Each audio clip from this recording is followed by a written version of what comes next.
سلام بچه‌ها، خیلی خوش اومدید به کانال من، به کانال وست واک تهران. اگه تا الان سابسکرایب نکردید همین الان دکمه سابسکرایب رو بزنید و زنگوله رو هم فعال کنید. لینک تلگرام هم توی دیسکریپشن هست، حتما عضو بشید چون کلی لوکیشن مخفی تهران رو فقط اونجا میذارم. شهرک غرب یکی از قدیمی‌ترین و معروف‌ترین مجتمع‌هاش مجتمع گلستان.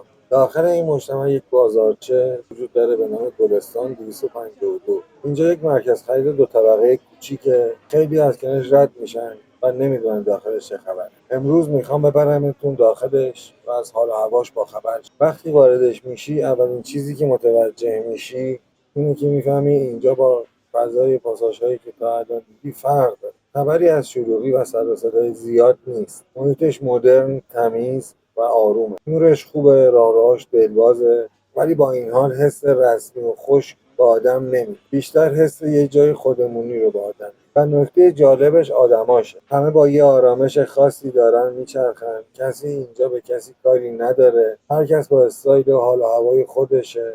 کسی کسی رو نگاه نمیکنه، قضاوتی هم وجود نداره. همین باعث میشه تو هم از همون لحظه اول احساس راحتی میکنی. دقیقا این حس راحتیه که اینجا رو خاص کرده.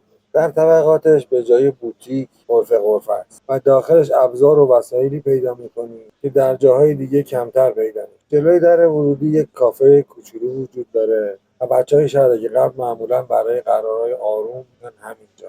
قیمتاشون هم نسبت به شهرک غرب منطقیه. به خاطر همینه که میگم حال و هواش انگار اروپاست. نه از نظر معماری، از نظر فرهنگش.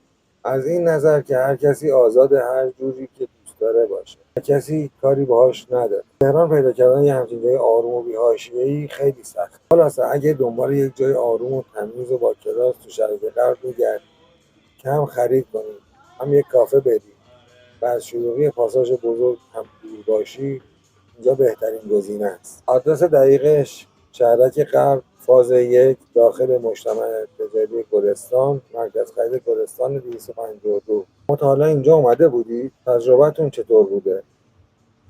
حتما تو کامنت ها برام بنویسید. اگر از این برای خوشتون اومد لایک یادتون نره.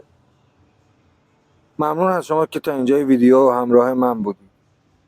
لایک و سابسکرایب فراموش نشه و کانال تلگرام ما رو هم حتما دنبال کنید. تا ویدیو بعدی و یه لوکیشن باحال دیگه، خداحافظ.